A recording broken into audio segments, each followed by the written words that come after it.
big fan of Wes Anderson. I have all the time in the world for particularly his earlier stuff, Rushmore, Steve Zissou, the fantastic Mr. Fox, Royal Tenenbaums. I mean, they're tremendous movies. Yeah, if don't you forget like, Moonrise, don't forget Moonrise Kingdom. Everyone always forgets Moonrise Kingdom. I came late to Moonrise Kingdom. It's like one of the only decent like Bruce Willis movies in that entire decade, and yes, it is a really good movie. But I came in very late. I'll fight you for Surrogates, though. That's for a different podcast. Anyway, back to Wes Anderson. I like him, and if you like Wes Anderson, it's almost certain you'll see a Wes Anderson movie because no one makes Wes Anderson movies but him. He keeps making the same one. Yeah, they're very distinctive, but it's not from each other. French Dispatch was a slightly odd triptych of tales that I felt went a little bit off the rails. Started strong.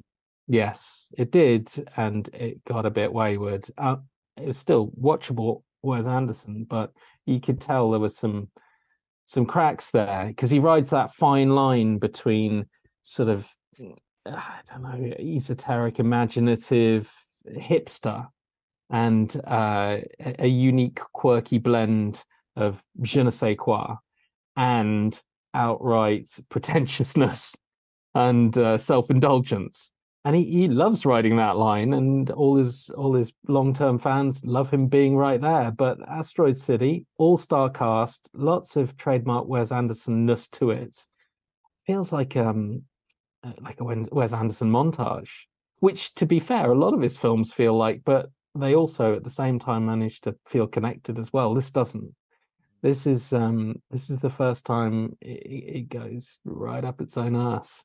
And it's a shame because it's got some great moments and it's got some great performance in this. Scarlett Johansson's right there, front and center, and she's really good in it. And it's got all of his familiar faces in there, as well as odd new additions. Like Tom Hanks is in there for no reason whatsoever and has no real part to play, but he's in a lot of scenes.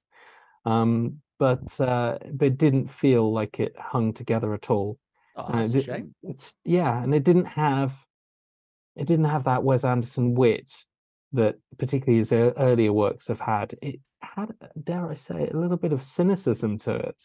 But, yeah, I know. It's just a bit of a shame. There's sure he's got a bit of melancholy going in there, but a little bit of cynicism. Anyway, maybe it's just a blip. But what was interesting was that 180 Studios in London is running an Asteroid City exhibition. And I managed to see the movie just before going along to the exhibition. The exhibition's great.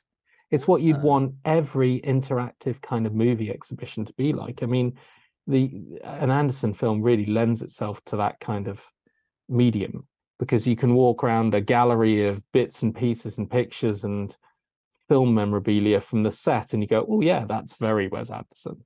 And it was like 3 floors of that, landing in a cafe, which is like the cafe diner from the movie, where you can order, a slice of apple pie with cream, or you can order some hot dogs or some American chili and nice milkshakes. It's a really nicely put together show. And so I would say that is classically Anderson. If you can get along to see the exhibition, I'd recommend that. Ignore the film. Check out the maybe nice. Maybe even if you're an Anderson film, wait for digital. I think it's actually on digital in like another 7 days time, maybe pretty soon.